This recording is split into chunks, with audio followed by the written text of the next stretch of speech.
ఓం నమ శివాయ ఛానల్కు స్వాగతం అండి. అందరికీ నమస్కారం అండి. ఈరోజు ఈ వీడియోలో మనం కుంభరాశి వారి గురించి తెలుసుకుందాం. వీరి జీవితానికి సంబంధించినటువంటి ప్రధానమైన అంశాలు ఏంటి, అలాగే 2026వ సంవత్సరం జనవరి 4వ తారీఖు ఆదివారం రోజున వీరి యొక్క దినఫలాల ప్రకారం కుంభరాశి వారికి ఒక విషయంలో ఓడిపోతారు, జాగ్రత్తగా ఉండండి.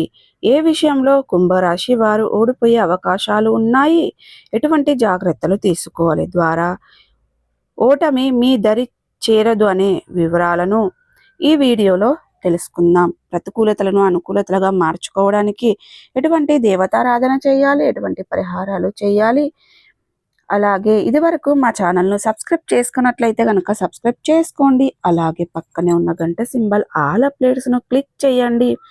అప్పుడే మేము అప్లోడ్ చేసే ప్రతి ఒక్క వీడియో నోటిఫికేషన్ అనేది మీకు వస్తూ ఉంటుంది. నోటిఫికేషన్ రాగానే వీడియోను ఓపెన్ చేసి మీ రాశి గురించి, మీ జాతకం గురించి తెలుసుకోండి. అలాగే మీ ఫ్రెండ్స్ అండ్ ఫ్యామిలీ మెంబర్స్లో ఈ రాశి వారు ఎవరైనా ఉంటే వారికి కూడా షేర్ చేయండి. వారు కూడా వాళ్ళ రాశి ఫలాల గురించి, వాళ్ళ జాతకం గురించి తెలుసుకుంటారు. సో ఇక ఏమాత్రం లేట్ చేయకుండా వీడియోలో వివరాల్లోకి వెళ్తే గనక కుంభరాశి అనేది రాశి చక్రంలో 11వ రాశి.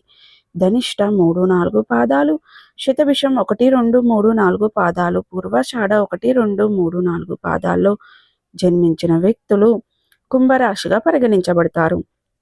ఈ రాశికి అధిపతి శని. ముందుగా వీరి యొక్క వ్యక్తిత్వాన్ని మనం గమనిస్తే గనక కుంభరాశి వారికి కొన్ని మిశ్రమైన ఫలితాలైతే సూచిస్తుంది. ఒకవైపు మీ ఆలోచనలు, నిర్ణయాలు సరైన దిశలో ఉన్నప్పటికీ మరోవైపు అనుకునే సంఘటనలు మీ ప్రణాళికను అడ్డుకుంటాయి. ప్రత్యేకంగా ఒక అంశంలో, అది వృత్తి కానీ, వ్యాపారం కానీ, లేదా వ్యక్తిగత సంబంధం ఏదైనా కావచ్చు. ఈ విషయంలో మీరు తాత్కాలికంగా ఓడిపోతారు. అయితే ఇది మీ జీవితంలో పెద్ద పరాజయం అయితే కాదు. భవిష్యత్తులో విజయం సాధించేంత వరకు నేర్చుకునే ఒక పాఠం మాత్రమే అని గ్రహించాలి. ఉద్యోగంలో ఉన్న కుంభరాశి వారికి ఈరోజు కాస్త ఒత్తిడిగా ఉంటుంది.